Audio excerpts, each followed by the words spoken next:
आज की घटना इतनी अजीब है कि आपको यकीन नहीं होगा कि भला ऐसा कैसे हो सकता है।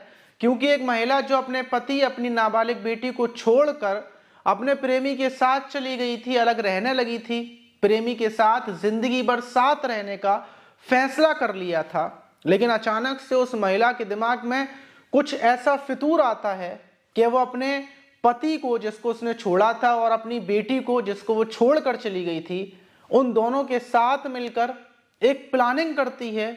और प्लानिंग करने के बाद वो जिस प्रेमी के साथ रहने के लिए गई थी, जिसके प्यार में वो पागल थी, जिसके प्यार में उसने सब कुछ छोड़ दिया था, उसी प्रेमी को अपने पति और अपनी बेटी के साथ मिलकर प्लानिंग के साथ मौत के घाट उतार देती है। और प्लानिंग भी कोई ऐसी वैसी नहीं, उसने इतनी खतरनाक प्लानिंग की थी कि 46 दिनों तक, 1.5 महीने तक पुलिस कातिल को ढूंढने में लगी रहती है। कातिल सामने था, पुलिस के पास था, लेकिन पुलिस को कानो कान खबर नहीं लगती कि कत्ल करने वाली महिला और उसका पति और उसकी नाबालिग बेटी है।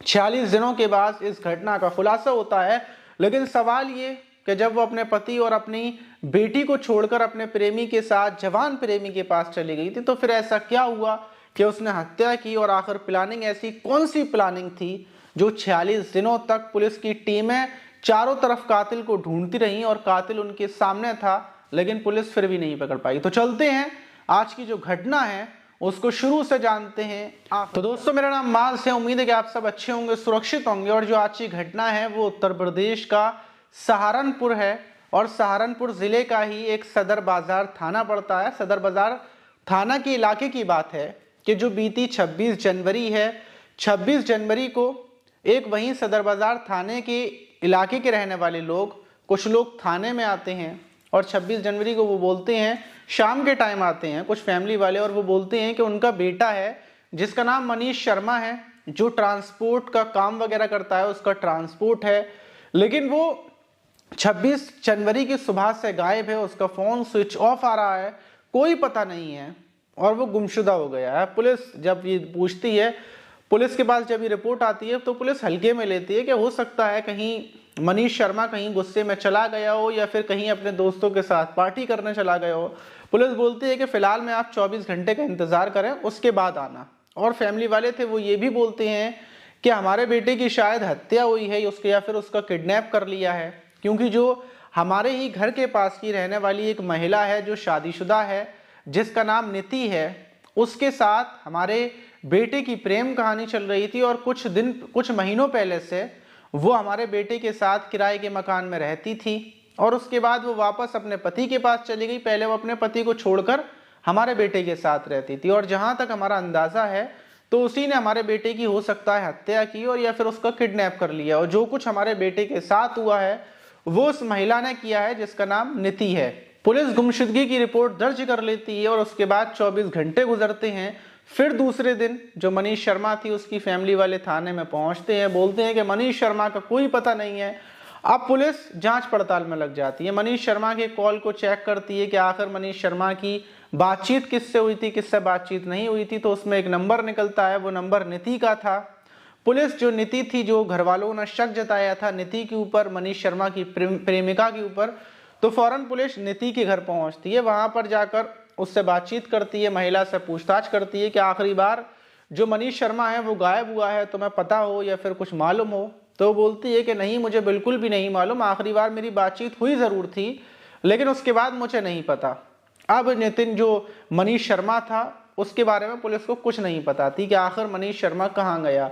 पुलिस ढूंढने में लग जाती है। पुलिस ढूंढे तो ढूंढे कैसे, जितने भी इलाके के सीसीटीवी कैमरास थे उनको चेक कर रही थी, लेकिन फिलहाल में पुलिस बड़े हल्के हल्के काम कर रही थी, क्योंकि पुलिस को ऐसा लग रहा था कि हो सकता है मनीष शर्मा अपनी प्रेमिका को डराने के लिए, अपनी फैमिली वालों को डराने के लिए कहीं गायब हो गया हो, और वो नाटक कर रहा हो गायब होने का, क्योंकि अच्छा खासा इंसान है, अगर वो गायब होगा तो उसकी बॉडी तो मिलेगी। अगर कोई कत्ल करेगा, नितिन जो उसकी प्रेमिका है वो कत्ल करेगी, तो लाश को कहाँ फेंकेगी, और भला कत्ल कर कैसे देगी, क्योंकि उसकी प्रेम कहानी मनीष के साथ चल रही थी, और साथ में जो नीति है उसका पति भी है, उसकी बेटी भी है। तो ऐसा कैसे हो जाएगा। पुलिस ज्यादा ध्यान नहीं देती नीति के ऊपर, पर वापस मनीष शर्मा को ढूंढने में लग जाती है, लेकिन हल्के हल्के तरीके से। और ऐसी तरीके से ये मामला 1 महीने तक टल जाता है। मतलब 1 महीने तक मनीष शर्मा का कुछ पता नहीं चलता, लेकिन फैमिली वाले चारों तरफ चक्कर काट रहे थे। वहाँ के जो एसएसपी हैं विपिन ताड़ा, उनके ऑफिस में पहुँचते हैं, गुहार लगाते हैं एसएसपी साहब। थाना पुलिस को, जो थाना सदर है, वहाँ पर निर्देश देते हैं कि मनीष शर्मा को जल्द से जल्द ढूंढा जाए, जानकारी जुटाई जाए। पुलिस की 2-3 टीमें मनीष शर्मा को अब ढूंढने में लगती हैं अच्छे तरीके से। इलाके के सारे सीसीटीवी कैमरास चेक किए जाते हैं, तो ये पता चलता है कि मनीष शर्मा जो गया है, मनीष शर्मा नीति के घर की तरफ गया है। नीति के घर की तरफ जो रास्ता गया है, वहां पर जाते हुए मनीष शर्मा दिखा है, लेकिन उसके बाद वापस आते हुए नहीं दिखा। पुलिस ये सारे सबूत इकट्ठे करती है। इकट्ठे करने के बाद फिर जो नीति है वहां पर पहुंचती है। नीति को हिरासत में लिया जाता है, उसके पति को हिरासत में लिया जाता है। तीनों से अलग अलग पूछताछ की जा रही थी, लेकिन कोई भी कबूल करने को तैयार नहीं था कि यहाँ पर 26 जनवरी को जो मनीष शर्मा है वो नीति के घर आया था। पुलिस ये कबूलवाना चाह रही थी, लेकिन तीनों में से यहाँ तक के जो नीति की नाबालिग लड़की है जिसकी उम्र 15 साल है, वो भी कबूल नहीं कर रही थी। दूसरी तरफ अब इनकी सारे लोगों की कॉल डिटेल्स चेक की जाती है कि 26 जनवरी को किसने किसको फोन किया।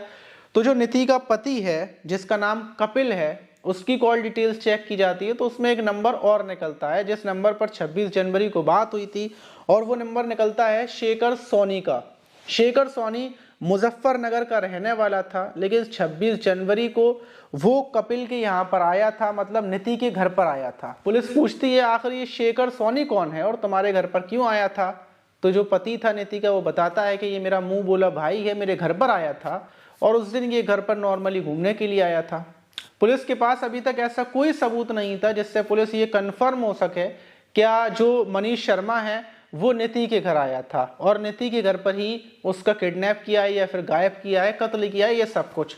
लेकिन पुलिस छानबीन में पुलिस एक जगह के जो नीति का घर है उससे बाहर की तरफ जो रास्ता जाता है, वहां के रास्ते के सीसीटीवी कैमरास को चेक कर रही थी कि 26 जनवरी से जब 27 जनवरी की रात लगती है तो रात लगभग 4 बजे के टाइम पर एक एक्सयूवी कार जाती हुई दिखती है, और वो कार किसी और की नहीं बल्कि एक कपिल यानी कि नीति के पति की थी, और कार के अंदर कपिल बैठा हुआ था। पुलिस के पास अब पक्का सबूत था, क्योंकि ये लोग कार से रात के 4 बजे के टाइम कहाँ गए और 5 बजे के टाइम वो कार फिर वापस आ जाती है।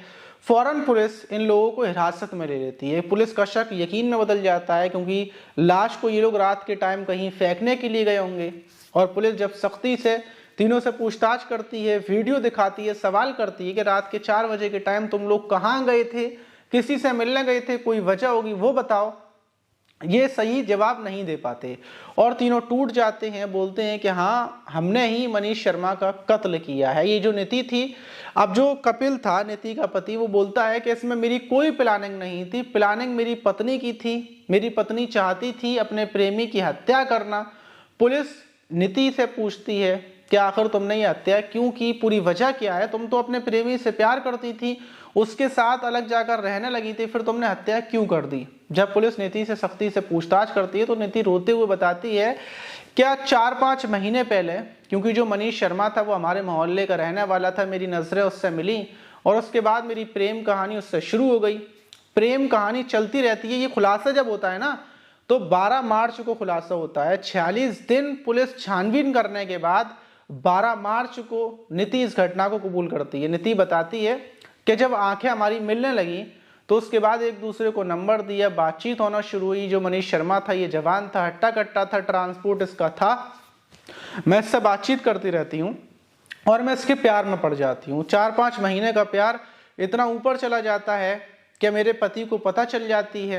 अब मेरा पति जो कपिल है वो मुझे मारता और मारपीट मेरे साथ करता। ये बात जब मनीष शर्मा को पता चलती है तो मनीष शर्मा मुझसे बोलता है कि ऐसा करो, तुम अपना घर छोड़कर मेरे पास आ जाओ, मैं तुमसे शादी करूंगा, तुम्हारे साथ रहूंगा। और मैं ऐसा ही करती हूँ। मैं अपनी बेटी को छोड़कर, अपने पति को छोड़कर मनीष शर्मा के पास चली जाती हूँ। वो एक किराए के मकान में मुझे ले जाकर रखता है।